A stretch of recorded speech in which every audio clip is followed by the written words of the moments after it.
সাবেক সেনা প্রধান জেনারেল আজিজের দুর্নীতি তদন্ত করবে দুদক। অভিযোগ আমলযোগ্য হলে এড়িয়ে যাওয়ার সুযোগ নেই, জানালেন চেয়ারম্যান।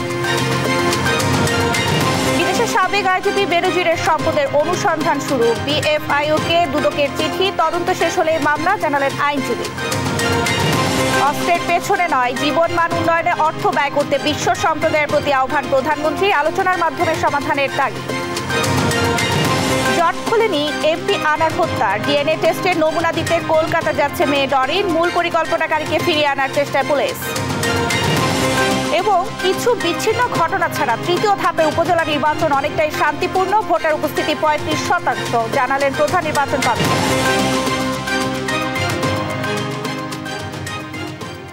সংবাদ সন্ধ্যায় দেখছিলেন একেএসটিভি সংবাদ শিরোনাম, সঙ্গে আছি আমি শারমিন নান্সি। সাবেক সেনা প্রধান জেনারেল অবসরপ্রাপ্ত আজিজ আহমেদের দুর্নীতির তদন্ত চেয়ে দুর্নীতি দমন কমিশনে আবেদন করেছেন সুপ্রিম কোর্টের এক আইনজীবী। আর দুদক চেয়ারম্যান বলছেন বিধি মোতাবেকই তদন্ত হবে।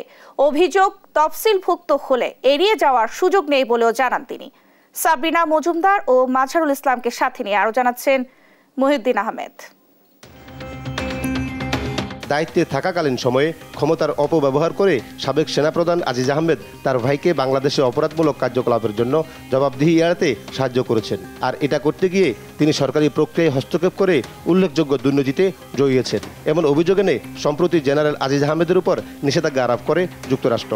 এর ফলে তিনি ও তার পরিবারের কেউই যুক্তরাষ্ট্রে প্রবেশ করতে পারবেন না। এমন পরিস্থিতিতে বুধবার হাইকোর্টের এক আইনজীবী আজিজ আহমেদের সম্পদের অনুসন্ধান চেয়ে দুদকে আবেদন করেছেন। আবেদনে বলা হয়েছে, দুর্নীতির দায়ে অভিযুক্ত হয়ে মার্কিন নিষেধাজ্ঞার কবলে পড়া জেনারেল আজিজের কারণে আন্তর্জাতিক মহলে দেশের এবং সেনাবাহিনীর ভাবমূর্তি ক্ষুণ্ণ হয়েছে। তাই জনস্বার্থে তার সম্পদের অনুসন্ধান করা উচিত। সেনাবাহিনীতে থাকা অবস্থায় উনি কী ধরনের ক্ষমতার অপব্যবহার করছিল, কী ধরনের দুর্নীতি করেছিল, এর কারণে জাতীয় আন্তর্জাতিক পরিমণ্ডলে বাংলাদেশ সেনাবাহিনীর ভাবমূর্তি ক্ষুণ্ণ হয়েছে। এমনকি দেশে বিদেশে সব জায়গায় বাংলাদেশ সেনাবাহিনীর ভাবমূর্তি ক্ষুণ্ণ হয়েছে। আজিজ আহমেদের দুর্নীতির অভিযোগ অনুসন্ধানের জন্য আমরা দুর্নীতি দমন কমিশনে একটা চিঠি প্রদান করি। আর দুদক চেয়ারম্যান বলেছেন, জেনারেল আজিজের বিরুদ্ধে যে অভিযোগ এসেছে তা খতিয়ে দেখা হবে। তফসিলভুক্ত হলে এড়িয়ে যাওয়ার সুযোগ নেই বলেও জানান তিনি। আমাদের দুদকের শিডিউলভুক্ত যদি কোনো অপরাধের অভিযোগ থাকে, দুদকে তো ওটা আমাদের নেওয়া ছাড়া তো বিকল্প কিছু নেই। আমরা দেখবো, অভিযোগটা পরীক্ষা করে দেখবো। যত অভিযোগ আছে সব অভিযোগই আমরা পরিচালনা করা হয়, সেটাও করা হবে। অবসরে যাওয়ার আগে জেনারেল আজিজ জুন 2018 থেকে জুন 2021 সাল পর্যন্ত সেনাপ্রধানের দায়িত্ব পালন করেন। এর আগে তিনি বিজিবি প্রধানের দায়িত্ব পালন করেছেন। মহিউদ্দিন আহমেদ, দেশ টিভি, ঢাকা। পুলিশের সাবেক মহাপরিদর্শক বেনজির আহমেদ ও তার পরিবারের সদস্যদের বিদেশের সম্পদ আছে কিনা সে অনুসন্ধানে নেমেছে দুর্নীতি দমন কমিশন। এই জন্য বাংলাদেশ ফিনান্সিয়াল ইন্টেলিজেন্স ইউনিট বিএফআইইউকে চিঠিও দেওয়া হয়েছে। সংস্থার আইনজীবী খুরশিদ আলম খান জানিয়েছেন, সাবেক আইজিপির বিষয়ে সব অনুসন্ধান শেষে করেই মামলা করবে দুদক। আরো জানাচ্ছেন মাহমুদ হাসান। এখন পর্যন্ত সাবেক আইজিপি বেনজির আহমেদের পরিবারের 621 বিঘা জমি, 19টি কোম্পানির শেয়ার, গুলশানে 4টি ফ্ল্যাট, 30 লাখ টাকার সঞ্চয়পত্র, 33টি ব্যাংক হিসাব এবং 3টি বিও হিসাব পেয়েছে দুদক।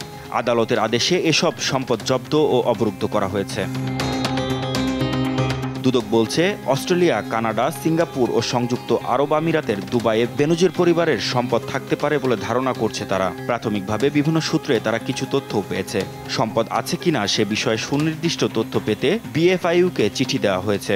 অনুসন্ধান কার্যের অংশ হিসেবে 2 দফায় ওনার প্রপার্টি, বেশ কিছু প্রপার্টি, অ্যাপার্টমেন্ট এবং ক্রয় করা হয়েছে, ব্যাংক অ্যাকাউন্ট জব্দ করা হয়েছে এবং আরও তথ্য উপাত্তের জন্য বিভিন্ন সংস্থার কাছে দুর্নীতি দমন কমিশনের পক্ষ থেকে আইনিভাবে চিঠি দেওয়া হয়েছে। যেমন বাংলাদেশ ফিনান্সিয়াল ইন্টেলিজেন্স ইউনিট আর্থিক অপরাধের যারা তদন্ত করে তাদেরকে তথ্যপত্র চাওয়া হয়েছে।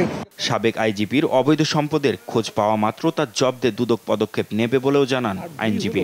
ওনার অন্য কোনো প্রপার্টি আছে কিনা বা কোথাও কোনো টাকা সরিয়ে নিয়েছেন কিনা সে ব্যাপারেও আপনার খুবই গুরুত্ব সহকারে আপনার এক্সামিন করা হচ্ছে প্রত্যেকটা ডাটাগুলো এবং ওনাদেরকে ব্যক্তিগতভাবেও ওনাদেরকে চিঠি দিয়ে ডাকানো হয়েছে। বেনজির আহমেদ তার স্ত্রী ও 3 মেয়েকে জিজ্ঞাসাবাদও করবে দুদক। আগামী 6 জুন বেনজির আহমেদকে এবং 9 জুন তার স্ত্রী জিশান মির্জা ও 3 মেয়েকে ডাকা হয়েছে। মঙ্গলবার তাদের জিজ্ঞাসাবাদের অনুমতি দেয় কমিশন।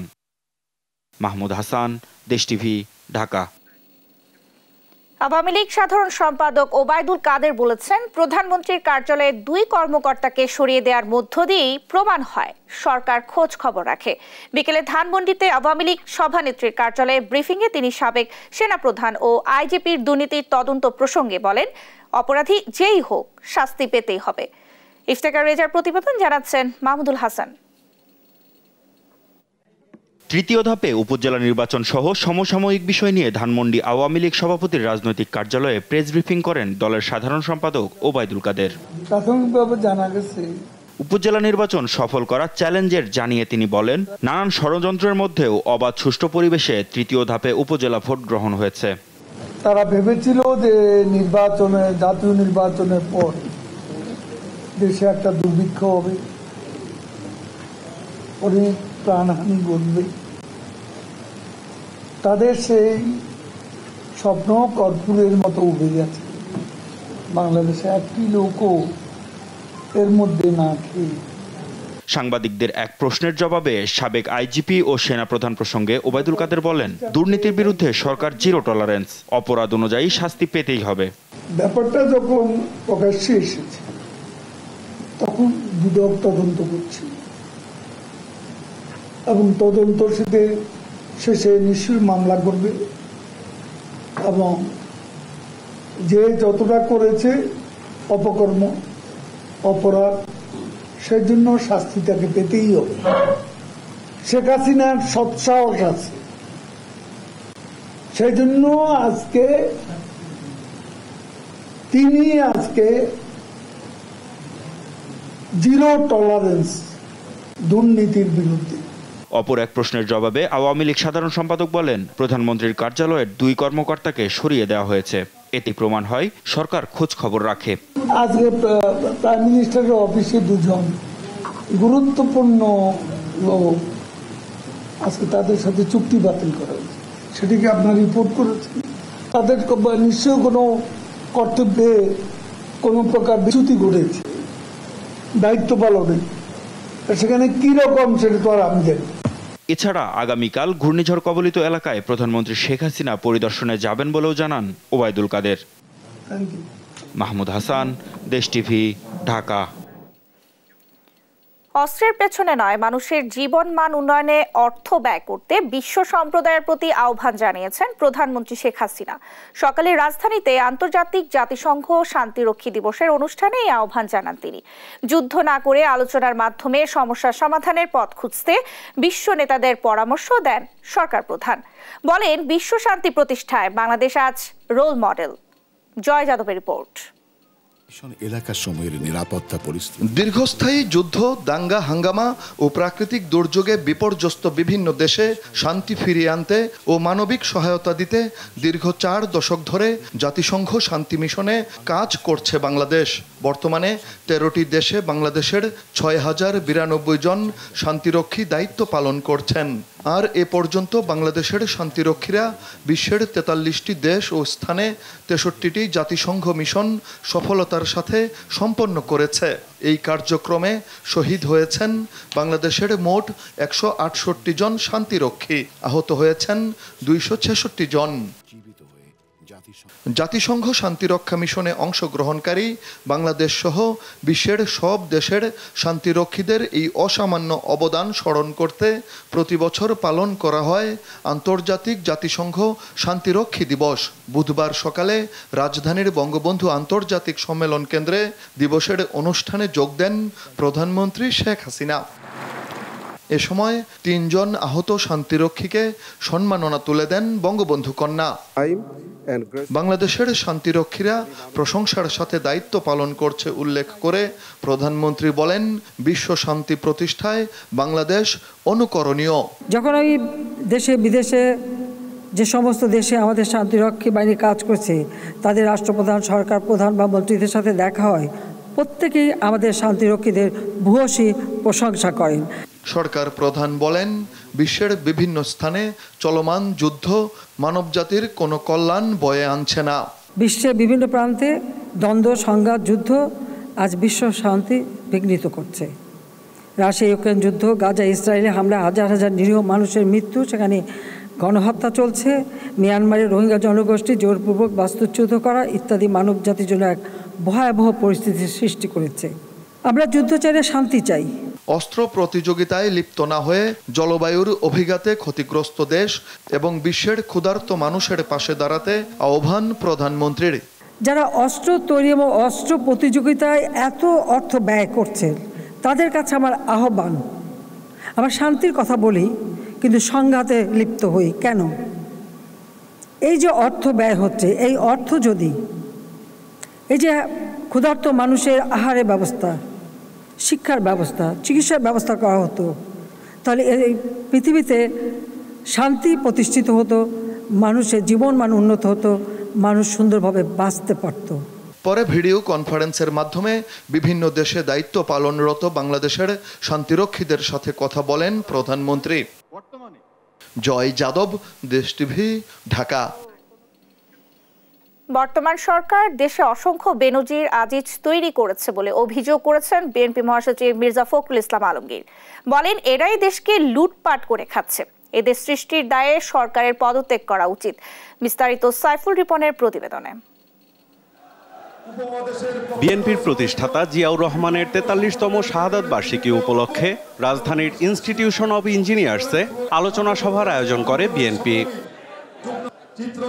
এ সময় বিএনপি নেতারা দাবি করেন, মুক্তিযুদ্ধের চেতনাকে ধ্বংস করেছে ক্ষমতাসীন আওয়ামী লীগ। ইতিহাসের যেখানেই আওয়ামী লীগের ব্যর্থতা, সেখানেই সফল বিএনপি। বিএনপিকে কেউ ধ্বংস করতে পারবে না দাবি করে নেতারা বলেন, বিএনপিকে ধ্বংস করে দেয়া মানে দেশের স্বাধীনতা, সার্বভৌমত্বকে ধ্বংস করা। দলের মহাসচিব বলেন, নিজেদের পরাজয় জেনেই বর্তমান সরকার জনগণের ভোটের অধিকার নিশ্চিত করবে না।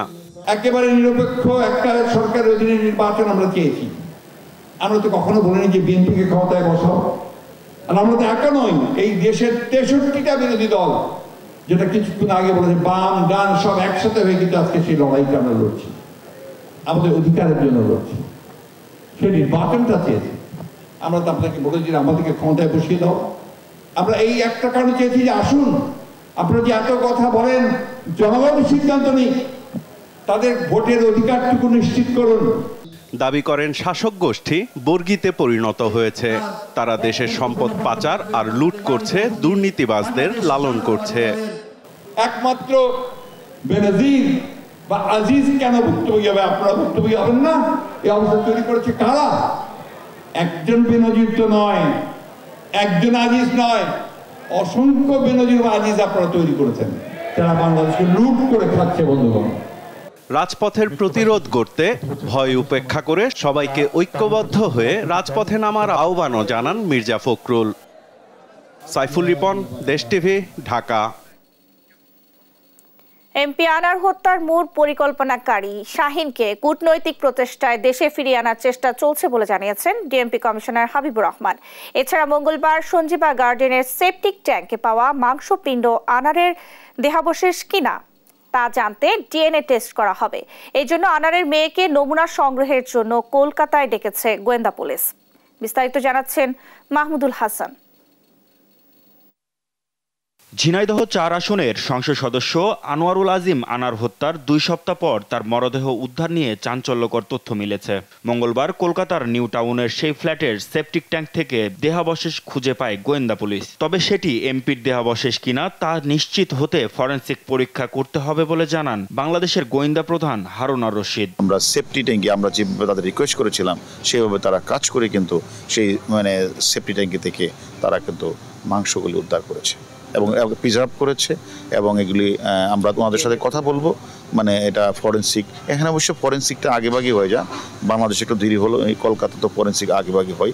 তারা ফরেনসিক করবে, তারপরে মৃত যে আমাদের এমপি আনার সাহেবের তার ভাই আছে, তার মেয়েরা আছে, তাদেরকে এনেও ইচ্ছা করলে ডিএনএ করে তারপরে কনফার্ম হওয়া যাবে এটি আসলে এই মাংস দেহটা কার।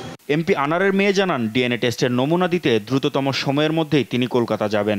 এখনো পর্যন্ত ডিএনএ টেস্ট এই সংক্রান্ত আমার সাথে কোনো কথা হয়নি, তবে আজকের মধ্যে আমি হয়তো এই পাসপোর্টটা হাতে পেয়ে যাব। পাওয়ার পরপরই যদি সময় থাকে তাহলে আজকেই আমি কলকাতার উদ্দেশ্যে রওনা দিব। রাজধানীতে এক অনুষ্ঠানে ডিএমপি কমিশনার হাবিবুর রহমান জানান, এমপি আনার হত্যার ঘটনার মূল পরিকল্পনাকারীকে কূটনৈতিক প্রচেষ্টায় দেশে ফিরিয়ে আনার চেষ্টা চলছে।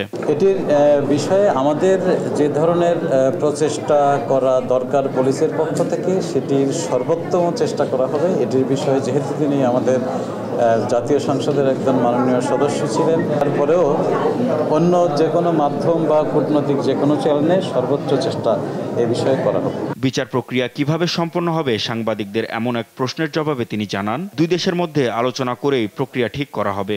বাংলাদেশের আইনে বিচার হতে পারে এবং ইন্ডিয়াতে ঘটনা ঘটেছে ইন্ডিয়াতেও বিচার হতে পারে। তো সুতরাং এটি আমাদের পারস্পরিক আলাপ আলোচনার মাধ্যমে সিদ্ধান্ত নিয়ে তারপরে করা হবে। 12 মে চিকিৎসার উদ্দেশ্যে কলকাতা যান এমপি আনার। 14 মে থেকে নিখোঁজ হন। এর কয়েকদিন পর আইন শৃঙ্খলা বাহিনী জানায় কলকাতায় তাকে হত্যা করা হয়েছে। মাহমুদ হাসান, দেশ টিভি, ঢাকা। সংবাদ সন্ধ্যায় আরো থাকছে। ডিমের বাজারে ওমেগা 3 ও ওমেগা 3+ নাম দিয়ে প্রতারণা, অর্গানিকের প্রমাণ না মিলেও দাম নেওয়া হচ্ছে দ্বিগুণ।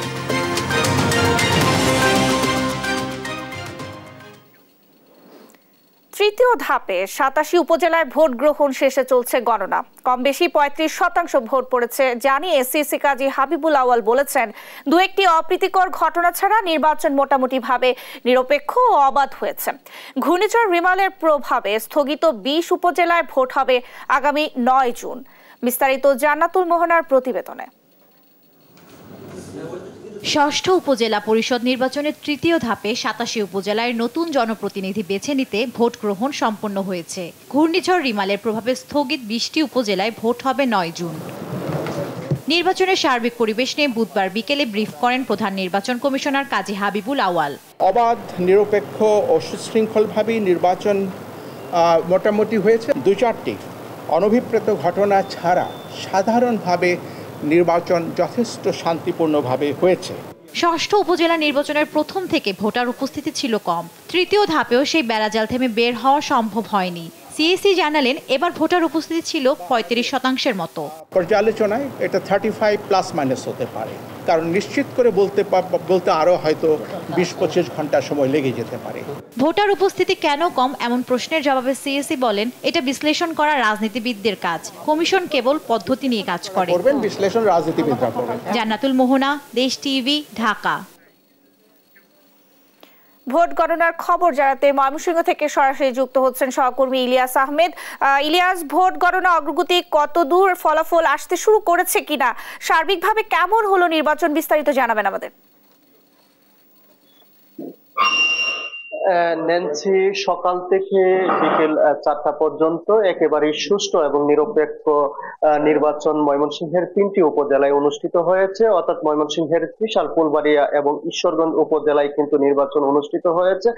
আমরা দেখেছি একেবারেই শান্তিপূর্ণভাবে নির্বাচন অনুষ্ঠিত হয়, যদিও সকাল থেকে বিকেল পর্যন্ত ভোটার উপস্থিতি কিছুটা কম ছিল। অর্থাৎ নির্বাচন সংশ্লিষ্ট যারা আছেন তারা কিন্তু বলছেন যে 30% ভোট কিন্তু এই নির্বাচনে পড়েছে। অর্থাৎ প্রার্থী এবং ভোটার যারা আছেন তাদের কিন্তু সকাল থেকে নির্বাচন শেষ পর্যন্ত কিন্তু তাদের কোনো অভিযোগ কিন্তু আমরা পাইনি। অর্থাৎ ভোটাররা যারা কেন্দ্রে এসেছিলেন তারা কিন্তু উৎসাহ উদ্দীপনার মধ্য দিয়ে তাদের পছন্দের প্রার্থীকে নির্বাচিত করার লক্ষ্যে কিন্তু তারা লাইনে দাঁড়িয়ে ভোট প্রদান করেছে। আমরা সেই বিষয়টি লক্ষ্য করেছি এবং প্রার্থী যারা অর্থাৎ 41 জন প্রার্থী কিন্তু এই 3টি উপজেলা থেকে প্রতিদ্বন্দ্বিতা করেছেন, তাদের মধ্যেও কিন্তু খুব একটা অভিযোগ ছিল না।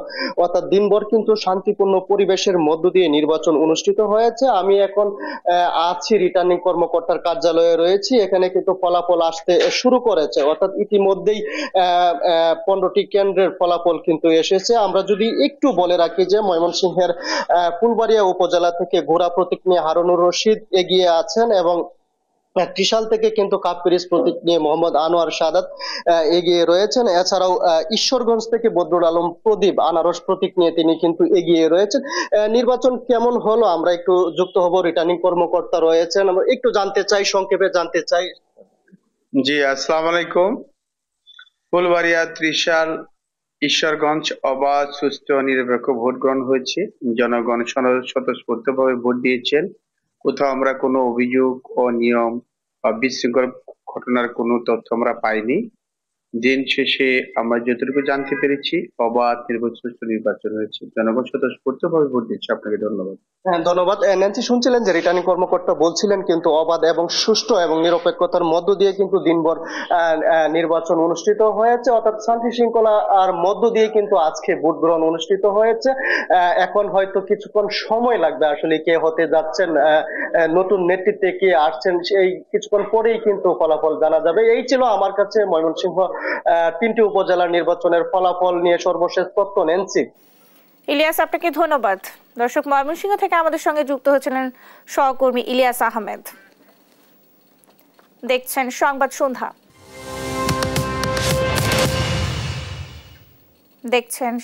সন্ধ্যা। প্রতারণার আরেক নাম ভিটামিন সমৃদ্ধ ডিম। ওমেগা 3, ওমেগা 3+, হোয়াইট এগ এবং অর্গানিক নামে প্রায় দ্বিগুণ দামে বিক্রি হচ্ছে মোরগজাত ডিম। সুপার শপগুলোতে বাড়তি দাম রাখলেও ডিমের গুণ বা মানের বিষয়ে কোনো তথ্য প্রমাণ দেখাতে পারেনি।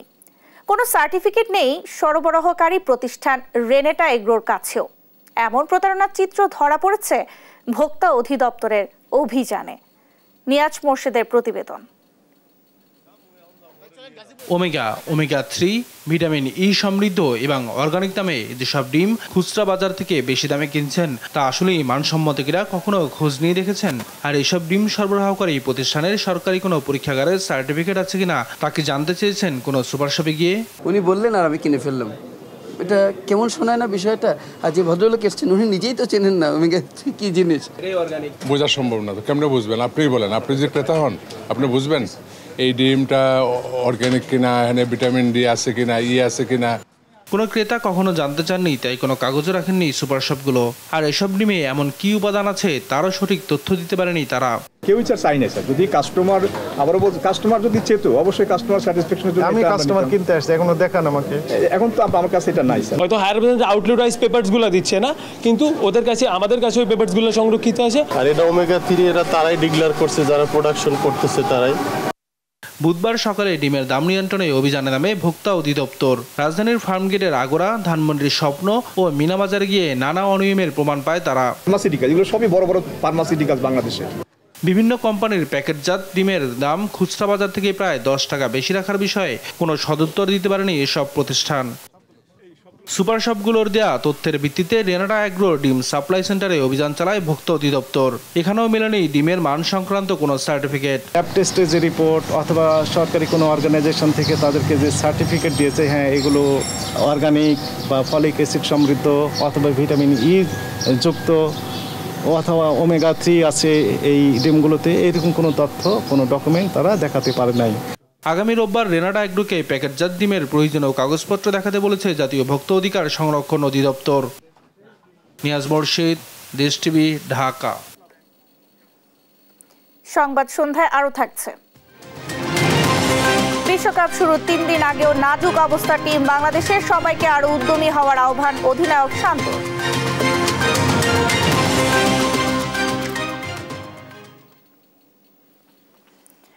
এবার নতুন কৌশলে দিনে দুপুরে রাজধানীতে ডাকাতি শুরু করেছে ধাক্কা পার্টি।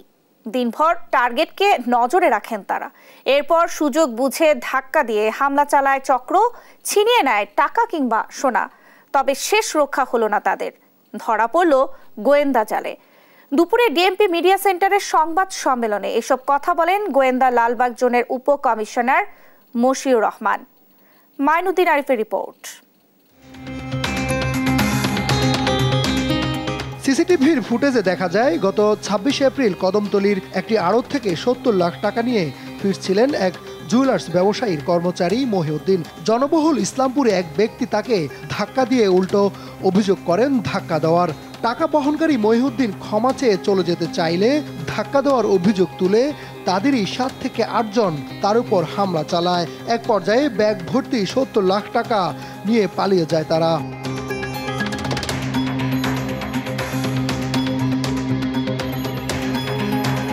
এই ঘটনার 1 মাস পর চট্টগ্রাম এবং খুলনায় অভিযান চালিয়ে মূল পরিকল্পনাকারী সহ 3 জনকে গ্রেফতার করে গোয়েন্দা পুলিশ। কিল ঘুষি দিয়ে রক্তাক্ত করে একটা পর্যায়ে তার চোখে আঙ্গুল দেয় এবং চোখের ভিতরে কিছু গুল ঢুকিয়ে দিয়ে তার ব্যাগটা টানাটানি করে ডাকাতি করে নিয়ে যায় এবং ওই পিউ থেকে তারা প্রায় সরু গলি প্রায় অর্ধ কিলোমিটার দূরে দূরে বাংলাদেশের বিভিন্ন জেলায় ছড়িয়ে যায়। গ্রেপ্তারের পর তাদের কাছ থেকে ডাকাতির নগদ 9.5 লক্ষ টাকা উদ্ধার করা হয়। আমরা শত শত সিসি ক্যামেরা অ্যানালিসিস করেছি, ভিকটিমদেরকে আমরা জিজ্ঞাসাবাদ করেছি, আমরা পিউকে একাধিকবার দলে বলে যে ভিজিট করে এই ডাকাতদের সম্পর্কে টুকটাক নিশ্চিত হতে চেষ্টা করি। বিভিন্ন জায়গায় অভিযান চালিয়ে আমরা 3 জন ডাকাত সর্দারকে গ্রেপ্তার করেছি। বড় অঙ্কের টাকা এবং সোনা বহনের সময় থানা পুলিশের সহযোগিতা নেওয়ার জন্য নগরবাসীর প্রতি আহ্বান জানান এই কর্মকর্তা। ঢাকা মহানগর পুলিশ থেকে বারে বারে অনুরোধ জানিয়েছি মোটা অঙ্কের টাকা লেনদেন করার জন্য আপনারা নিকটবর্তী থানার দ্বারস্থ হন। মাইনুদ্দিন আরিফ, দেশ টিভি, ঢাকা। দেখছেন সংবাদ সন্ধ্যা। দেখছেন সংবাদ সন্ধ্যা। এবার আন্তর্জাতিক প্রসঙ্গ। ইতিহাসের নজিরবিহীন তাপমাত্রার সাক্ষী হলো ভারতের রাজধানী নয়াদিল্লি। মঙ্গলবার অঞ্চলটির সর্বোচ্চ তাপমাত্রা রেকর্ড করা হয় প্রায় 50 ডিগ্রি সেলসিয়াস, আর রাজধানীর বাইরে তাপমাত্রা ছাড়িয়েছে 50 ডিগ্রি সেলসিয়াস। এছাড়াও তীব্র দাবদাহ অব্যাহত রয়েছে গোটা উত্তরাঞ্চলে। পরিস্থিতি মোকাবেলায় 6 রাজ্যে জারি করা হয়েছে রেড অ্যালার্ট। আরও জানাচ্ছেন রজনী রহমান। এক প্রান্তে ঝড় বন্যা, অন্য প্রান্তে তীব্র তাপপ্রবাহ, বিপর্যস্ত জনজীবন। ভারতের বিহারের একটি স্কুলের দৃশ্য এটি। প্রচণ্ড গরমে হঠাৎ অসুস্থ হয়ে পড়েছে এক শিক্ষার্থী। অবস্থার অবনতি হওয়ায় হাসপাতালে ভর্তি করা হচ্ছে একের পর এক শিক্ষার্থীকে। হাসপাতাল কর্তৃপক্ষ বলছে অতিরিক্ত তাপপ্রবাহে শারীরিক অবস্থার অবনতি হয়েছে। अभी जो गर्मी का प्रकोप है, जिसका टेम्परेचर अभी बहुत हाई लेवल में जा रहा है, इसके चलते बच्चे लोग को परेशानी हो रही है। ये इलेक्ट्रोलाइट इम्बैलेंस हो रहा है, उसके चलते ये लोग बच्चे को बेहोशी का, चक्कर आना, उल्टी होना, ये सब लक्षण। হাসপাতালের বাইরে স্ট্রেচারে করে নামানো হচ্ছে একের পর এক রোগী, যাদের বেশিরভাগই আক্রান্ত হয়েছেন হিট স্ট্রোকে। নির্বাচনী উত্তাপের সঙ্গে পাল্লা দিয়েই গেল কিছুদিন যাবৎ ভারতের উত্তরাঞ্চল জুড়ে বাড়ছে দাবদাহের মাত্রা। পরিস্থিতি মোকাবেলায় ভারতের রাজস্থান, পাঞ্জাব, হরিয়ানা, উত্তরপ্রদেশ, মধ্যপ্রদেশ এবং দিল্লিতে জারি করা হয়েছে রেড অ্যালার্ট। এরই মধ্যেই চলতি বছর সর্বোচ্চ তাপমাত্রার সাক্ষী হলো দিল্লিবাসী। মঙ্গলবার রাজধানী নয়াদিল্লির সর্বোচ্চ তাপমাত্রা রেকর্ড করা হয় 49.9 ডিগ্রি সেলসিয়াস। এতে এক প্রকার স্থবির হয়ে পড়েছে জনজীবন। নজিরবিহীন গরমে বাড়ছে হিট স্ট্রোকে আক্রান্তের হার। হাসপাতালগুলোতে চালু করা হয়েছে বিশেষ ইউনিট।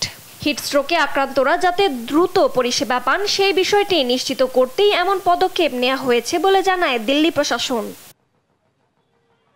পরিস্থিতি এতটাই ভয়াবহ যে প্রয়োজন ছাড়া বাইরে বের হচ্ছেন না কেউ।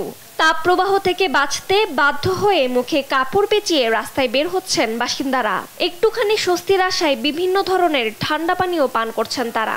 আবহাওয়াবিদরা বলছেন ভারতের উত্তর পশ্চিমাঞ্চল জুড়ে গেল প্রায় 2 সপ্তাহ ধরে তীব্র দাবদাহ অব্যাহত রয়েছে। তবে 2-1 দিনের মধ্যেই তাপমাত্রা কিছুটা কমতে পারে বলেও জানান তারা। এদিকে প্রায় একই পরিস্থিতি রাজস্থানেও। রাজ্যটিতে মঙ্গলবার সর্বোচ্চ তাপমাত্রা 48.8 ডিগ্রি সেলসিয়াস রেকর্ড করা হয়। এছাড়াও ভারতের জম্মু ও কাশ্মীরেও তীব্র দাবদাহের কারণে রাজৌরি জেলার বনাঞ্চলেও দেখা দিয়েছে ভয়াবহ দাবানল।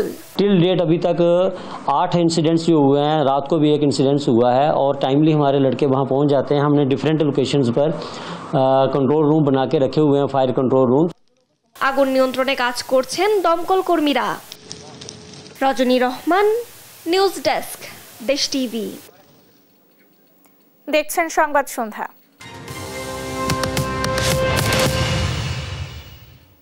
দেখছেন সংবাদ সন্ধ্যা। পৃথিবীর সর্বোচ্চ পর্বতশৃঙ্গ এভারেস্ট ও চতুর্থ সর্বোচ্চ শৃঙ্গ লোৎসে জয় করে চট্টগ্রামে ফিরেছেন বাবর আলী। তার ওই দুঃসাহসী অভিযানের গল্প জানাতে এই মুহূর্তে চট্টগ্রাম থেকে যুক্ত হচ্ছেন সহকর্মী AKM নাসিম।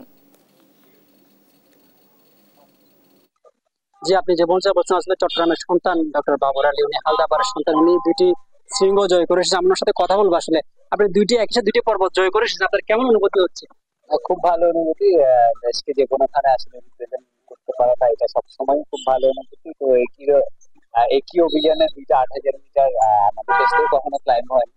ইন্ডিভিজুয়াল স্পোর্টস হিসেবে এই পর্বতারোহণকে এই জায়গায় আমি রিপ্রেজেন্ট করতে পেরেছি, এটার জন্য আমি খুবই আনন্দিত।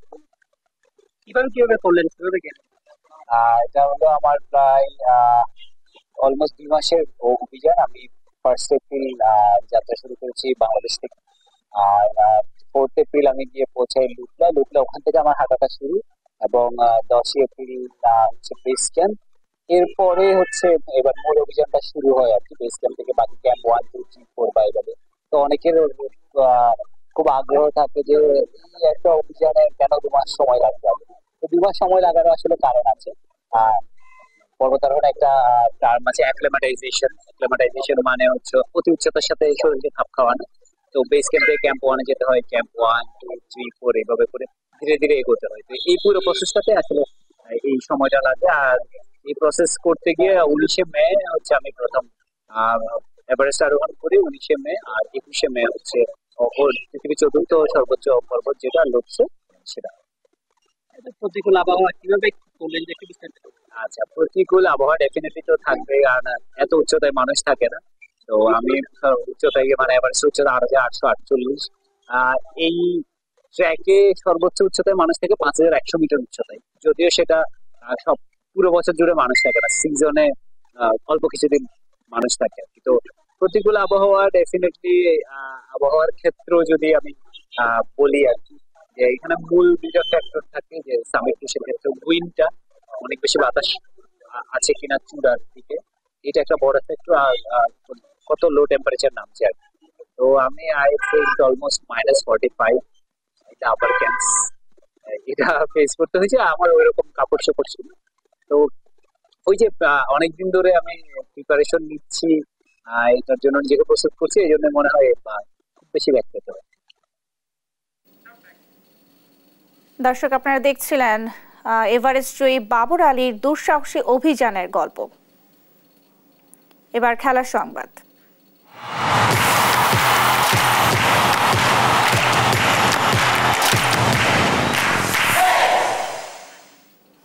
আসন্ন টি-20 বিশ্বকাপে সবাইকে আরো উদ্যমী হওয়ার আহ্বান জানিয়েছেন অধিনায়ক নাজমুল হোসেন শান্ত। সাকিব আল হাসানের অভিজ্ঞতা কাজে লাগাবে তরুণরা, এমনটাই প্রত্যাশা অধিনায়কের। রিফাত আঞ্জুমের রিপোর্ট। বড় স্বপ্ন নিয়ে এবার টি-20 বিশ্বকাপে খেলতে গেছে বাংলাদেশ। তারুণ্য আর অভিজ্ঞতার মিশেলে গঠন করা হয়েছে টাইগারদের বিশ্বকাপ স্কোয়াড।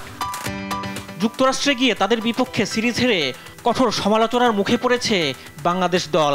আসন্ন বিশ্বকাপে সব ক্রিকেটারকে নিজের দায়িত্ব পালনের বার্তা দিলেন অধিনায়ক নাজমুল হোসেন শান্ত।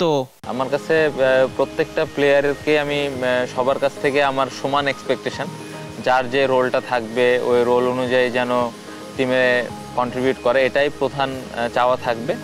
দলের সবচেয়ে বড় ভরসার নাম সাকিব আল হাসান। তার অভিষেকের পর থেকে টাইগারদের সবগুলো বিশ্বকাপে খেলেছেন সাকিব।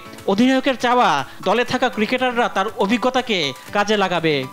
আলাদাভাবে যদি বলেন, আমি চাইবো যে সাকিব ভাই তার এক্সপিরিয়েন্সটা প্রত্যেকটা ক্রিকেটারকে শেয়ার করবেন। তার যেই তিনি এই গত বছরগুলোতে যে এক্সপিরিয়েন্সগুলো ফেস করেছেন, ওই আইডিয়াসগুলো ইয়াং ক্রিকেটারদের দিলে আমার মনে হয় তারা অনেক উপকৃত হবেন, অলরেডি যেটা উনি করেন। সো এটাই আলাদাভাবে যদি বলেন এক্সপেকটেশন, এই জায়গায় অবশ্যই তার কাছ থেকে চাওয়া। অধিনায়ক মনে করেন সঠিক প্রক্রিয়া মেনে নিজেদের সামর্থ্যের সর্বোচ্চটুকু দিয়ে খেললে প্রত্যাশা অনুযায়ী সাফল্য আসবে। আমার কাছে ক্যাপ্টেন হিসেবে যে জিনিসটা ইম্পর্টেন্ট, আমরা আমাদের প্রিপারেশন ঠিক মতো নিয়েছি কিনা, আমাদের ছোট ছোট কাজগুলা করছি কিনা, আমাদের প্রসেসটা ঠিক আছে কিনা, এই জিনিসগুলো যদি আমরা ঠিকভাবে করতে পারি, আমাদের এই জিনিসটা যদি আমরা মেনটেন করতে পারি, প্রত্যেকটা ম্যাচে আমাদের স্ট্রেংথ অনুযায়ী খেলতে পারি, রেজাল্ট উইল কাম। অধিনায়ক হিসাবে ব্যক্তিগত কোনো লক্ষ্য নেই, প্রতি ম্যাচে দলের জন্য অবদান রাখতে চান শান্ত। রিফাত আঞ্জুম, দেশ টিভি, স্পোর্টস ডেস্ক।